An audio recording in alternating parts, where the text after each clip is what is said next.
Alright, let's dive into something that's got the sports world buzzing, the 2027 Women's World Cup qualifiers.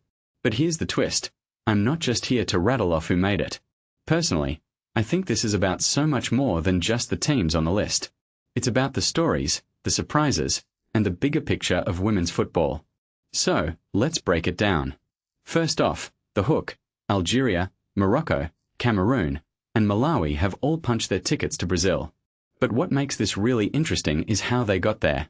The Women's Africa Cup of Nations, WAFCON, wasn't just a tournament. It was a battleground for World Cup dreams. And let me tell you, the drama was real.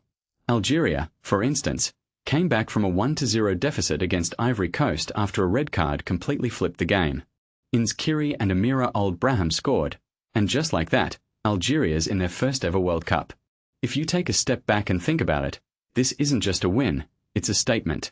Women's football in North Africa is on the rise, and it's about time the world noticed.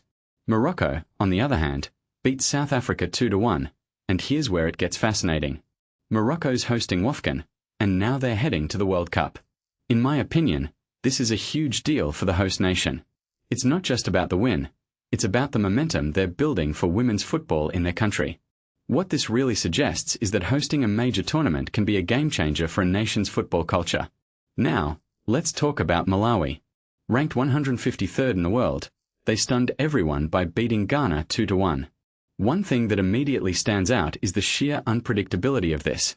Malawi's story is a reminder that rankings don't always tell the full story. What many people don't realize is that in women's football, there's still so much untapped potential in regions like Africa. This isn't just a win for Malawi, it's a win for the entire continent. Cameroon's victory over Nigeria was another highlight, thanks to a jaw-dropping free-kick from 19-year-old Myriam Nyadjou. From my perspective, this is the kind of moment that can inspire a generation. Young players seeing someone their age pull off something like that? That's powerful. It's not just about the goal, it's about what it represents for the future of the sport. But here's where it gets even more intriguing. The teams that didn't make it through WAFCON, Ghana, Ivory Coast, Nigeria, and South Africa, still have a shot through the intercontinental playoffs. This raises a deeper question. How much does a single tournament really define a team's potential?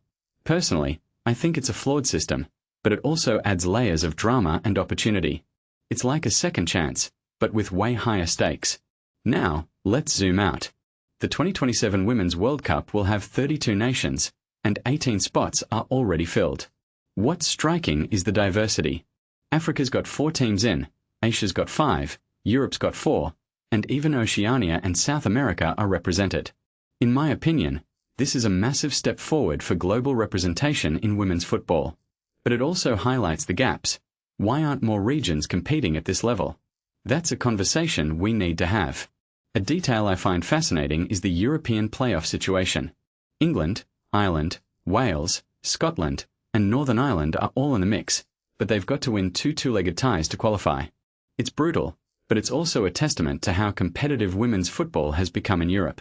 What this really suggests is that the gap between the top teams and the rest is narrowing, and that's a good thing. So, here's my closing thought. The 2027 Women's World Cup isn't just a tournament. It's a snapshot of where women's football is right now, full of surprises, stories, and potential.